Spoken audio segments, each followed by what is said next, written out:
What's up, everyone? Welcome to episode 3 of the Ohio Sports Radio Show. This is Jared and Ian back again, ready to talk some Ohio sports with you guys. How you doing this week, man? Living the dream, brother. How you doing? Doing all right, doing all right. Recovering after another great weekend of sports, another great weekend of college basketball, which we'll get into here in a little bit. For those of you who are new to the show, we start each episode out with our best and worst of this past week. So let's get into it, D. Let's hear your best and worst, brother. My best this week comes from the world of sports entertainment. I'm going with WrestleMania 32, WWE's premier event each year. This year at AT&T Stadium in Texas. Got to see a lot of guys from the childhood, man, growing up. Stone Cold Steve Austin, Shawn Michaels, Mick Foley, The Rock. WWE's kind of slacked in the past few years, but seeing them bring the legends back at WrestleMania is definitely worth watching it. My worst of the week, I knew it was coming. Yesterday's announcement that Brandon Ingram declaring for the NBA draft. He was a great ball player at Duke. Unfortunately, with the way rules are set up, players can go to college and play 1 year and then they're straight to the NBA, especially with talent like that. I definitely like to see guys like Ingram stay another year. It's just tough building continuity with teams like that. But great talent. I think he's going to translate well into the NBA wherever he goes.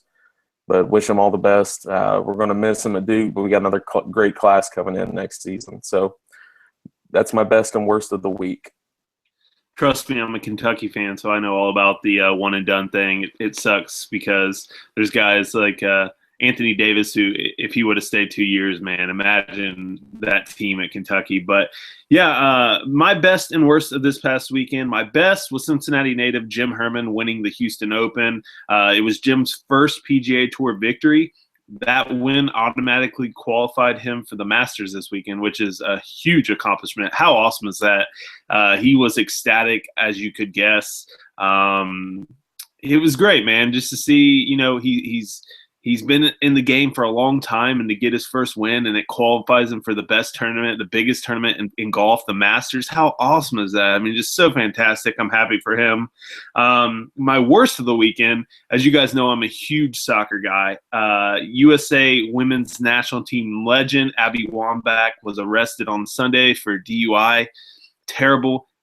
She is retired now, so she is away from the game, but still it's a black eye on women's soccer and soccer in general. And what stinks is the women's team is so fantastic, and yet something like this happens and it sets them back even farther.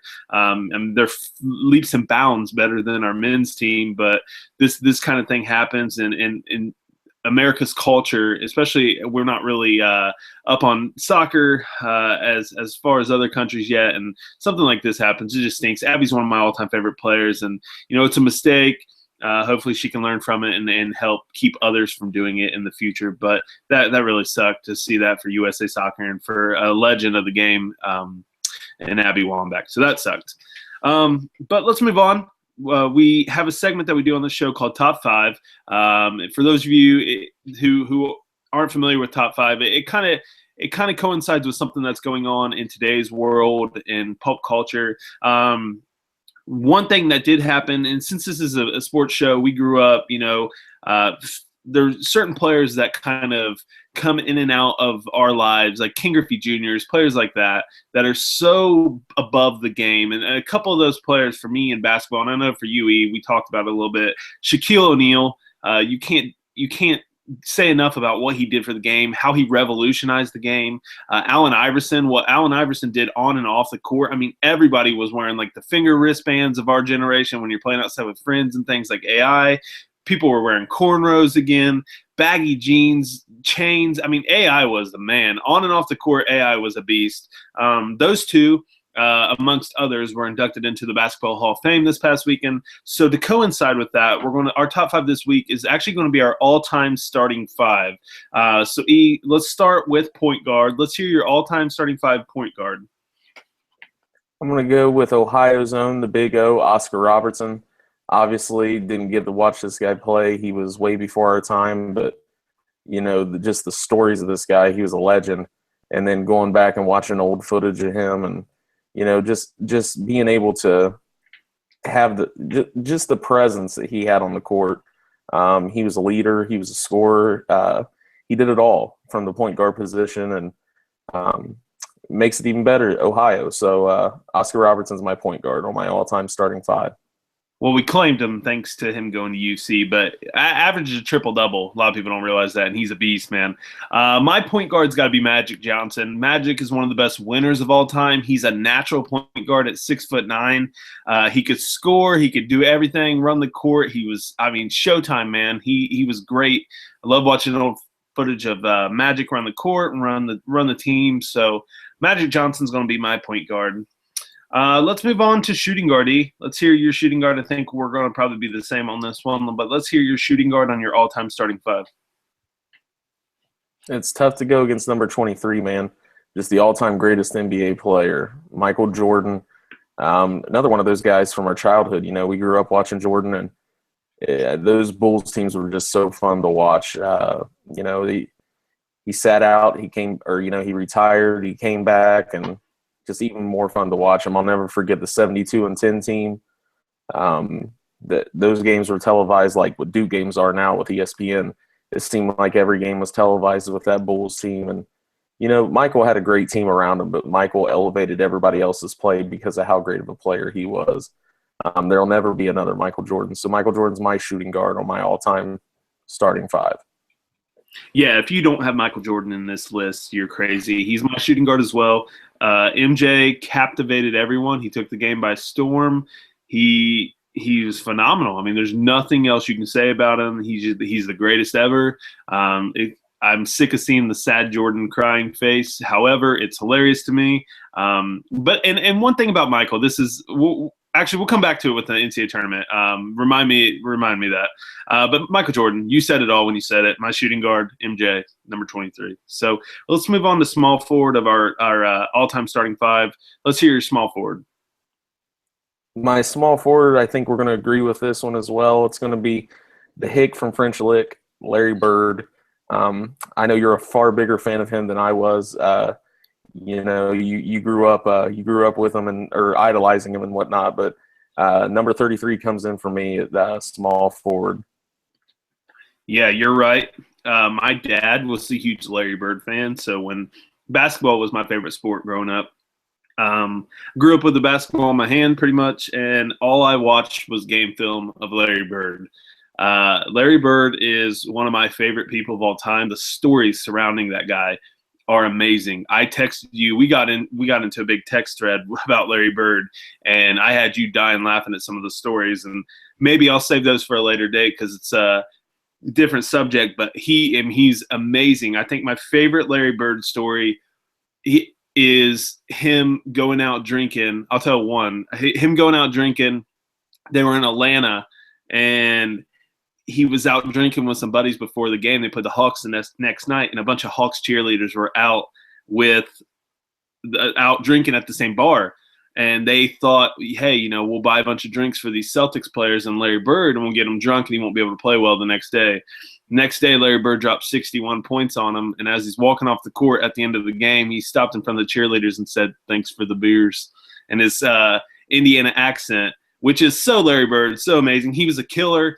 Magic Johnson says he's the best player he ever played against. Bird, if you compare his numbers at the age of 30 with LeBron, they're far better. Bird, his career was cut short by injury, man. Backs, Achilles, knees, you name it, he was hurt, and that's a shame. But I think Bird, we look at him as one of the best players of all time, but we don't. He'll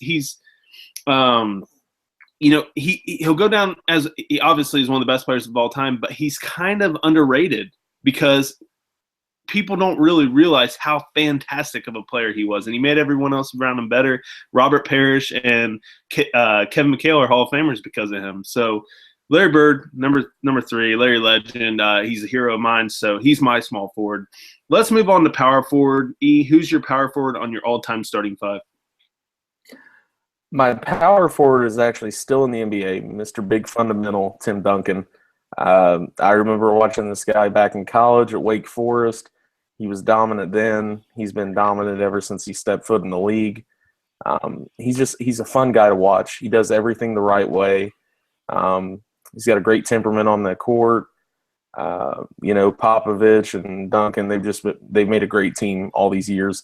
And he's just, I can't say enough good things about him. He's extremely fun to watch because he doesn't make mistakes. And I mean, I guess that's the nickname, the big fundamental, but he does everything right. And, he's the best players, are obviously making our list right here. And they all have this in common, that they make everybody around them better too.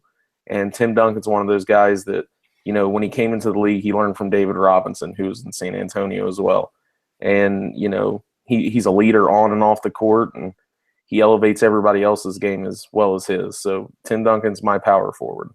And the funny thing about Tim Duncan is everyone tanked. He was that good coming out of college. Everyone tanked the year before. The Spurs, that's one of the few times they tanked in history, and they got lucky and got Duncan. And top to bottom, that guy's career, it's hard to argue that he hasn't had the greatest career of all time statistically and how many trophies he's won. He's phenomenal. He's been a thorn in my side, me being a Mavericks fan, and that segues into my power forward. Dirk Nowitzki is my power forward on my all-time starting five. Dirk, what else can you say about him? He single-handedly made me a Mavericks fan, him and Steve Nash, and then, obviously Mark Cuban being such a great owner.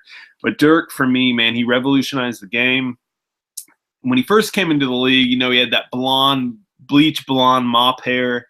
He's soft on defense. He's never really been a strong defensive player, but just his shot, how he revolutionized the game, his fadeaway, shooting above the head, 7 foot.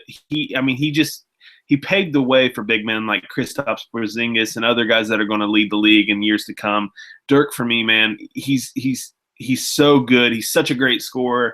And what I love about Dirk is he stayed with Dallas. He took a pay cut, stayed with Dallas. He probably could have went anywhere when he was when he first came up for free agency, and he stayed in Dallas. He did it the right way. Won a championship with the Mavs, brought them their first championship. He's a future Hall of Famer. So Dirk, for me, man, he's one of my all-time favorite players. I had the pleasure of seeing him live, which was awesome. He dropped 51, 52 points on the Pacers, which was great. But Dirk, he's my power forward on my all-time starting five. Let's move on to the fifth and final position, center.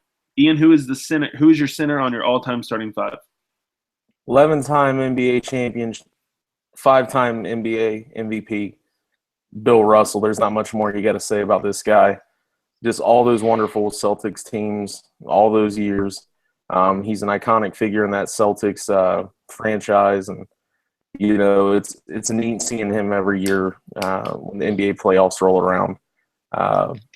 He's up in his 80s now, and he still looks good. Still looks like he could put a few hoops into the basket, and it's fun seeing Bill Russell out there presenting the trophy every year. So Bill Russell is my center on my all-time starting five. It's a great pick. It's hard to argue. Bill, he's a machine. I love the picture, the Sports Illustrated cover of him and Larry, and he's got all his rings on, and Larry's got his 3. It's awesome.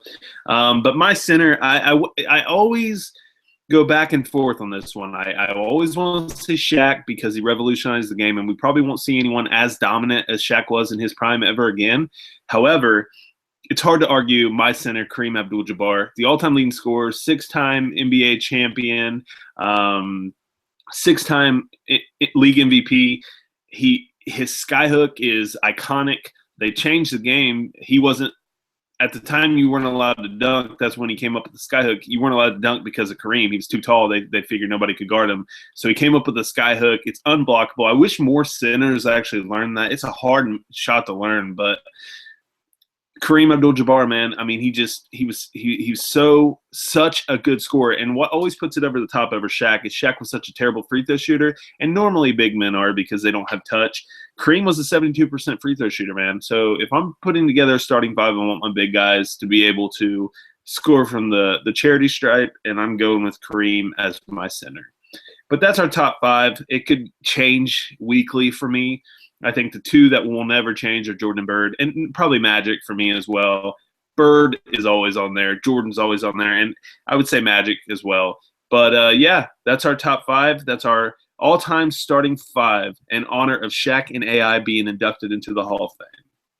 But let's move on. Let's Let's continue to talk about a little basketball here. Let's talk NCAA basketball. Tournament coming to a close last night with Villanova beating UNC 77-74. Let's talk about the Final Four first, and we'll get into the championship game. Final Four games sucked. Both of them were so terrible. Blowout games. I mean, just bad. I had Oklahoma in my bold prediction. I had them winning it all. Buddy Hield, 9 points, I think is what he had. Just terrible. Villanova destroyed them 95-51. UNC beat Syracuse 83-66. I thought everybody was picking UNC. That really wasn't a surprise to me. But Jay Wright, man, taking Buddy Hield out, he took everyone out. He took the best score out on every team they faced in the tournament. Just a great coaching performance by Jay Wright. On to the championship, like I said, Villanova beat UNC on a last-second three-pointer by Chris Jenkins. Phenomenal. That game is arguably the best NCAA final game that I've ever watched. The last minute was amazing. I mean, from Marcus Page's three. So when I was watching the game, Villanova was up 3. Marcus Page comes down. The ball goes, or he jumps up to take the 3, and a guy for Villanova is going for the block. He has to move out of the way. He pump fakes in the air and throws it up at the hoop. People are going to say that was a great shot, but dude, he threw that at the hoop, went in. And I'm sitting there. I think I texted you like only UNC. That would only happen to them. If that game goes to overtime, I think UNC wins it. Momentum was swinging. UNC had the better players, but with under 5 seconds left, Villanova drew up the perfect play. Ryan Arcidiacono, the point guard, it seemed like they had like 10 seconds, man. He got up to the floor in no time. Found Chris Jenkins, and Jenkins knocked it down. Just a phenomenal ending. I stood up and screamed and woke up everyone in my house. What do you think of the championship?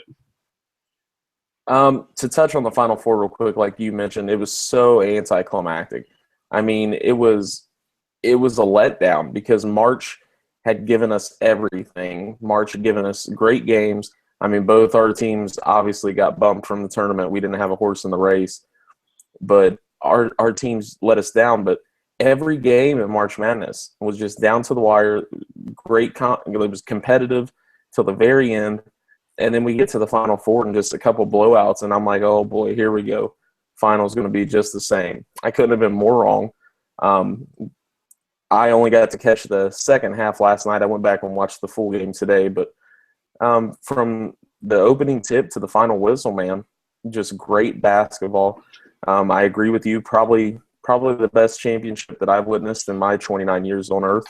And one of the things I loved about it was Jay Wright's reaction. After they hit the shot, after it goes in, the fireworks go off, just no emotion. He sees it goes in, he turns, he walks to go shake everybody's hand. Just no emotion whatsoever. Yeah, I don't think he knew. I thought he thought, is there time left? He was so stoic that he couldn't have known. He couldn't have known that the game was over. I think he thought time was still left. He was still coaching. It was great. I mean, that game was fantastic, man. I mean, everything about it. One, for me, I'm a Kentucky fan. I don't want UNC to catch Kentucky. So to see them lose is fantastic. Like I texted you, besides my team, the Kentucky Wildcats getting beat, you had Duke losing, UNC losing, and Kansas losing. It was perfect. Glad to see Villanova get one. It was great. They were the best team the whole tournament, in my opinion. They played everybody well. I think UNC had the best team of players, but Villanova played great the whole tournament. They deserve the win. And Jay Wright, he was fantastic. Like I said, he took every star on opposing teams out of the game, and he did a fantastic job. I will say this for North Carolina, though. North Carolina's players after the game were amazing in their press conferences. It's so stupid that the losing team has to go to the press conferences right away. That's stupid. I mean, because that's when things get said that they want stories. I understand you want to talk to the kids and stuff, but give them a minute to cry. That's a tough loss because those kids, in sports, if you played sports, you could win championships, but you'll remember losing more than you will winning. I mean, it's a hard thing, especially to lose like that on a last-second shot. When you called back, momentum was swinging. If it goes to overtime, odds are you're probably going to win it. But they were fantastic. Marcus Page was fantastic in his post-game press conference. I know you had something to say. Go ahead. Just to touch on Jay Wright, and I'm guilty of saying this too, but we said this, I believe, last episode or 2 episodes ago. He's had better teams at Villanova. He's had 1 seeds that have done far worse. They've gotten bumped early. There's a lot of people that have accused him of, he just couldn't win the big one. And I'm the same way. I've said it numerous times. I didn't believe in Villanova. Yeah, they're one of those teams that consistently wins 30 games, but they get bumped when they face any type of adversity in the NCAA tournament. And like you said, they did everything they had to do. They took out every team's best player, and they did everything right. And just a tremendous job for Jay Wright, a tremendous job by Villanova. First championship since 1985. One of my favorite moments last night was seeing that 1985 Villanova coach, Raleigh Massimino, in the crowd, seeing that old guy so happy, tears in his eyes, seeing Villanova win. But, yeah, there's not enough good things you can say about that game last night and about Villanova. And like you mentioned, just the maturity shown by the North Carolina players after the game. I thought it was great, especially Marcus Page. That kid's a real special kid, and he said all the right things in that post-game conference. And I agree with you. You shouldn't have to go in front of the cameras after something like that, especially in college. Those guys aren't getting paid. So, yeah, definitely one of the best games we've ever seen. Yeah, it was phenomenal, and the tournament needed that because there was great upsets. There was not a real good basketball game though. That was great basketball back and forth the whole game. There were great upsets and stuff, and fun close games. But that was a great game of basketball. So kudos to those 2 teams, and congratulations to the Villanova Wildcats. Moving on, yesterday, our Cincinnati Redlegs opened up with opening day against the Phillies, won 6-2, thanks to a 5-run 8th inning. They looked great. Rossiel Iglesias looked good when he only gave up 2 earned runs, looked great. The win went to Ross Ollendorf yesterday. But Iglesias looked great, man. Only 2 earned runs. Zach Cozart looked phenomenal. 3 for 3, had an RBI, looked great. Joey Votto had a big hit. Schiebler had a big hit that moved the runner over that eventually scored. Schiebler swung for the moon when he was up to bat, man. But yeah, our Reds, man, pulling out the opening day and still undefeated on opening day. Nobody does it better than us, man. What do you think of that? An electric atmosphere for over 43,000 fans, dude. If you would have told me going into opening day that Zach Cozart was going to have 3 hits and Joey Votto would strike out 3 times, I'd bet my life on it. Just Cozart picking up where he left off. I know it's only 1 game, but his season last year was cut short by injury, and he was on pace to have the best season he had in his MLB career. And it was we were cautious him getting moved to that leadoff role, and he produced, man. He showed up, and it was definitely fun to see. There's one thing I worry about, and I know it's only opening day, so I don't want to get too wrapped up in this. But if you notice, man, the pitchers, they did exactly what they had to do against Votto, except in that last at bat. They pitched him inside.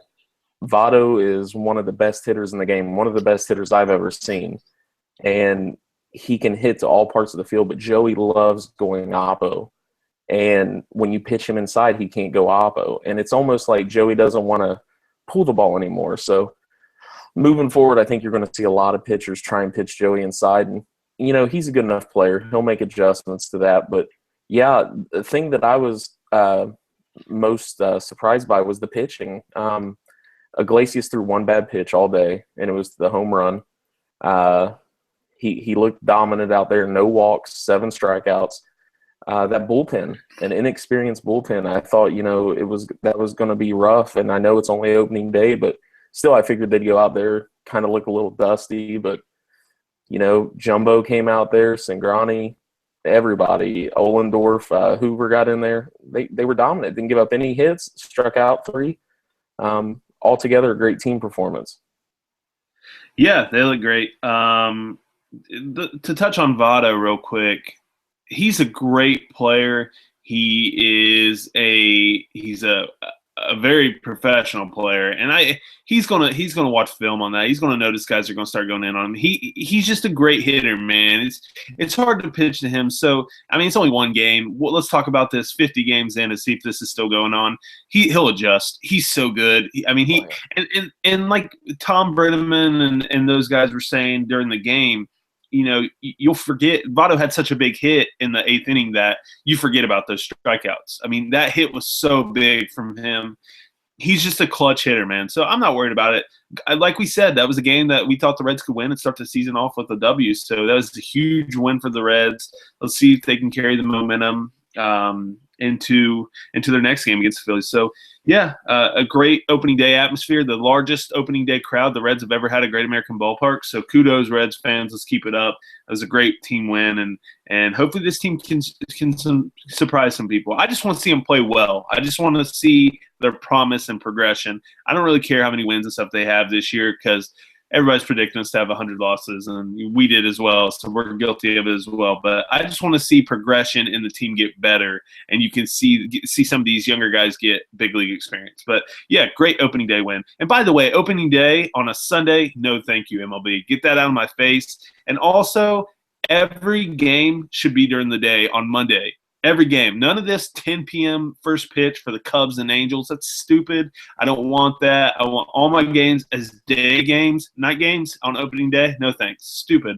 And the scheduling to put like all kinds of games got canceled because of the weather. Why did they schedule the way they did?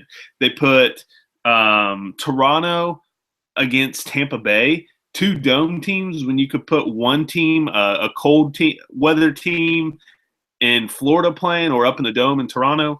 Stupid. Just stupid by the MLB. Get opening day back. Let the Reds play the first game, please. None of this Sunday opening day. I want to be able to skip work for opening day. That's some of the fun of opening day. I want to be able to skip work. I don't want Sunday opening days. I don't want night games on opening day. Let's do all day games across the board. Make it great how it used to be. Let the Reds go back to playing the first game. But that's my rant about opening day. But all in all, Reds pull out the W. Great first opening day. Great job by the Reds fans. Let's stay in Cincinnati and let's talk a little about my Cincinnati Bengals. Not much going on with them. They worked out former Giants wide receiver Hakeem Nicks today or on Tuesday. Nicks appeared in 6 games for the Giants last season and had 31 career TDs. That's just a veteran depth signing. I don't really know what'll come from that. They also worked out former Buffalo Bills wide receiver Mike Williams on Tuesday, and that could be a good signing. He's never really had a good quarterback, so maybe that could be a good depth signing. Former defensive end Wallace Gilberry signed with the Detroit Lions, so good luck to Wallace. He was a good player with Cincinnati. And looks like safety Reggie Nelson is going to sign with the Oakland Raiders, but not much going on with the Bengals at all. Kind of discussion since they're working out all these wide receivers. There's been some discussion amongst Reds fans and experts on if they think the Bengals are going to take a wide receiver with pick number 24 in the draft. So, it looks like my Bengals kind of have a little draft quote unquote dilemma like your Browns do. You do, and I'm so used to you asking me who the Browns are going to take at number 2.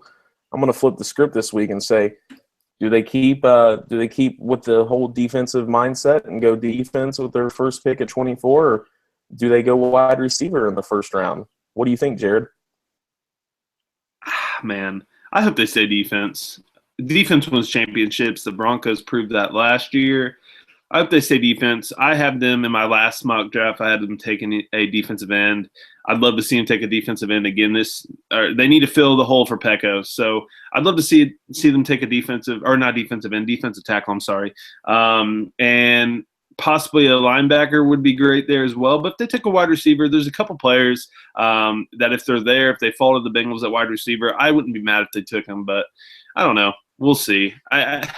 I trust the Bengals. I trust everything they do in the draft, and I think Bengals fans should as well because they've built a great team out of the draft. So, yeah, I don't know. Not as many issues going on as in Cleveland with the draft, but let's move up to your Brownsy. Let's talk a little bit about them. Nothing going on, literally nothing going on with the Cleveland Browns. So Browns fans, we're sorry. However, I will pose the questioning. You just asked me what I think the Bengals should do with the 24th pick. I ask you every week, man, what do you think the Browns are going to do with the second pick? I'm going to stick with what I've said the last couple episodes. I still think they're going to go quarterback. I still think they're going to go Carson Wentz.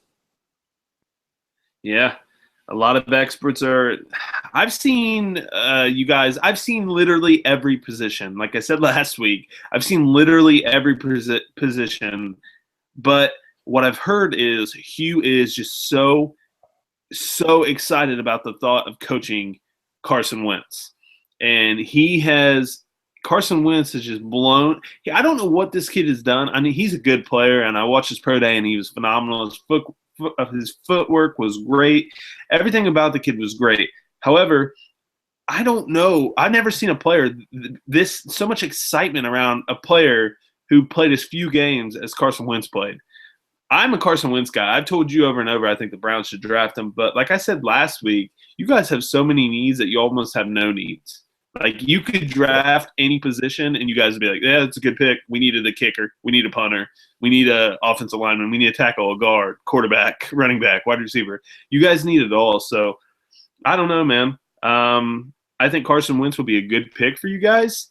But if you guys drafted defensively, you could be like, yeah, it's a good pick by us, Yeah, no doubt. Especially, they released Dante Whitner. So, there's another hole to be filled with defensive back. And, there's been a lot of talk of Jalen Ramsey going in the top 3 picks. And, he said he could be the number 1 pick for Tennessee. But, yeah, like you said, there's so many needs on the Browns team. And, I really wouldn't be surprised with who we took it to. It'd probably be an instant upgrade for what we have, any position. So, yeah, I could honestly see him going any route. Carson Wentz wouldn't surprise me. Jalen Ramsey wouldn't surprise me. Like I said, the only thing that would surprise me probably is a punter or a kicker, since we just re-signed our kicker. Yeah, you guys could be like the Oakland Raiders when they drafted Sebastian Janikowski with the 21st pick. I think Al Davis traded up to get Sebastian Janikowski. I mean, he's been a great kicker for them, but still, only the Raiders and Al Davis would do that. Maybe the Browns nowadays, you never know. You guys, they could look at it. Funny story, they're talking about that Florida State kicker this year, that Roberto Aguero guy. Yeah. They're saying that he might be in the first round. So another Florida State kicker getting some love in the first round. Yeah, if Aguayo – no. Yeah, I had Roberto Aguayo going as high as the 4th round in a couple mock drafts that I did. I'd love the Bengals to snag him because Mike Nugent's kind of aging. But if he goes first round, I mean, he is a hell of a kicker. He's probably the best kicker in NCAA history. But I cannot. If I'm a fan of a team and my team takes a kicker in the first round, I just can't do it, man. I'm super upset. I don't care who it is. It could be the best kicker of all time. I'm just upset by it. I that's where you build your team. I don't want a kicker there in the first round. I know kickers are people too, so if you're a kicker out there, I apologize. But I just wouldn't take a kicker in the first round. He's a beast, though. I think he could go as high as the 4th round, possibly 3rd. But in the first round, I don't see it. But yeah, you're going to stick with the Carson Wentz pick, huh? Yes, sir. For right now, it could change hourly. Yeah, it definitely could. RG3's made of glass, so you never know. It could change. He could get hurt walking in and out of the training complex, and you guys may really need a quarterback. Who knows? But let's stay up in Cleveland. Let's talk some Cleveland Cavs basketball. Not much going on with the Cavs either. They're starting to win games. Looks like they're starting to gel. LeBron apparently met with Tyronn Lue. No one knows what that is because Brian Windhorst has not released it yet. But, yeah, he met with Tyronn Lue, and they discussed something. Who knows? But there's rumors out of Cleveland that LeBron and the Cavs are thinking about – and I say LeBron because he is the coach of that team. LeBron and the Cavs are thinking about moving Kyrie Irving to a 6-man role, and they're going to start Matthew Dellavedova over him. Wow, that would be unbelievably stupid, but that's just me. What do you think about this? It blows my mind, really, because when LeBron came back to Cleveland, he knew what he was coming back to. Kyrie Irving is not a pass-first point guard. He's a scoring point guard. and he's one of the best scoring point guards in the league outside of Steph Curry and Russell Westbrook. And for you to kind of be like, it's almost as if LeBron is shocked that he's not getting the ball as much as he thinks he should. It's almost like it's a complete surprise to him, the type of player that Irving is. He's always been a scorer. Even when he was there at Cleveland, they didn't have anything else around him. He was the scorer. LeBron came back. He's still been the scorer when he hasn't been hurt. He puts up points. He's never had a high number of assists in games. He's had a few games where he gets double-digit assists, but those are few and far between. So I think it would be a great disservice to this team and to the fans if they bench Irving for Dellavedova and have Irving come off the bench. Yeah, it would be a spark, I guess, off the bench, and maybe it's to preserve him a little later in the season, maybe give him a rest since he has been injury-prone in the past. But for this to be something that's talked about as like a key plan for the team moving forward, I think it's asinine, and I think it would do more harm than it would good. So, if that happens, that's purely LeBron doing that. That's on him. Well, so I don't know. There always seems to be some type of drama. Yeah, I'll tell you this. If I'm Kyrie and they bench me for Matthew Dellavedova, I'm on the phone with my agent like, yeah, find me a new place because I don't want to play here anymore. I'm way better than this clown is. Dellavedova is trash, man. He's a hustler. That's all he is. He's scrappy. He's a dirty player at that. No way. If I'm Kyrie Irving and they tell me, yeah, we're going to bench you for this white guy, this just high motor guy, no thank you. Kyrie Irving is a beast. He's one of the best scorers in the league. There's no way. That team, it's not Kyrie's fault. That team is not built to win. They're just a collection of great players that have not gelled. Like I've said over and over, I cannot hammer that in enough. You need players that complement LeBron. Let LeBron run the one. Bring a small forward in. Let LeBron bring the ball up the court. If you want to trade Kyrie, get a good small forward, a good shooter. Kyle Korver, somebody like that, who can knock down threes for LeBron. That's all Korver does. He runs baseline to baseline, and he shoots threes. You need a player like that. You're fine inside. Tristan Thompson can play down low. Kevin Love, what are you going to do with Love? Are you going to play him down low? Are you going to play him with his back to the basket? Or are you going to play him out at the three? The Cavs need to figure that out before anything. Benching Kyrie for Matthew Dellavedova is the dumbest thing that Cleveland could ever do, ever. That's so stupid. If that happens, like you said, it'll do more harm than good. Absolutely, I think Kyrie will be on the phone with his agent and be asking for a trade. And it's also gonna hurt when teams. I know teams are always, or players are free agents for that matter, are always going to want to play with LeBron. But if they see him drive out a player like Kyrie Irving, I don't know, man. I don't know if I want to go play for the Cavs, No, I totally agree. And, there was talk back when the Cavs drafted Kyrie, that was pretty much set up by LeBron exiting town for Miami and, the Cavs pretty much turning to but winning the lottery and being able to draft both Kyrie and Tristan. There was talks that they're doing everything they can to try and attract LeBron for when his contract's back up. And there was even a rumor out there, I don't know if it's true, that they consulted LeBron about who would you like to see us take with these draft picks if you were ever going to come back to Cleveland. Who would you like to play with? And LeBron came back even during the offseason and worked with guys like Kyrie and with Tristan Thompson when he was in Miami.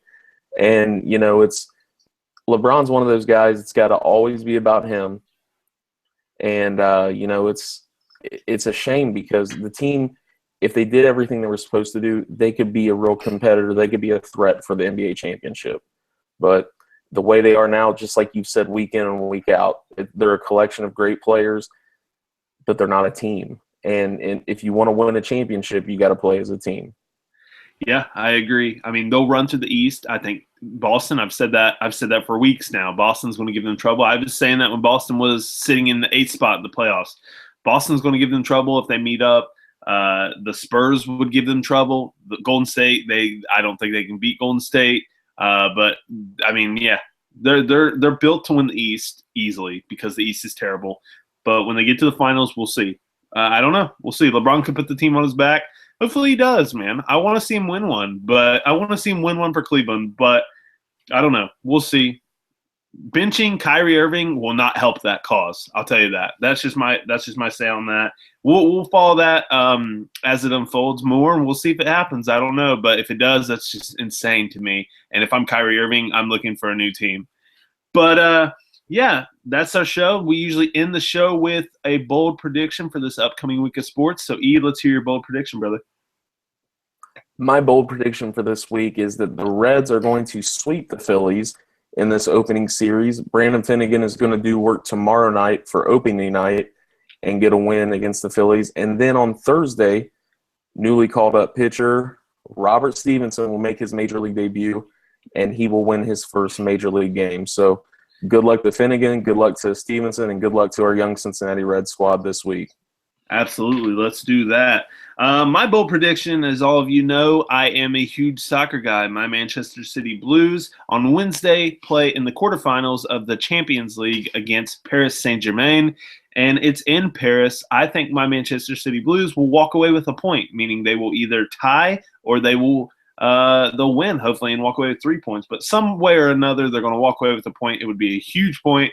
Hopefully, we can win in Paris and then come back to Manchester and win the second leg and move on in the Champions League. But that's my bold prediction. Go Manchester City. That's the end of our show. Episode 3 of the Ohio Sports Radio Show podcast. Thank you to everyone who has subscribed already. We are on iTunes, we're on Stitcher, and we will be on Google Play Music whenever they release podcasts. It's growing very fast, and we're very humbled and thankful for everybody. If you have not already, subscribe to the Ohio Sports Radio Show on iTunes. Help us out. If you know anybody who would be interested, pass the word on for us. You know, you guys have helped make us as big as we are. We appreciate the word of mouth from everybody. But check us out on iTunes, Ohio Sports Radio Show in the search bar.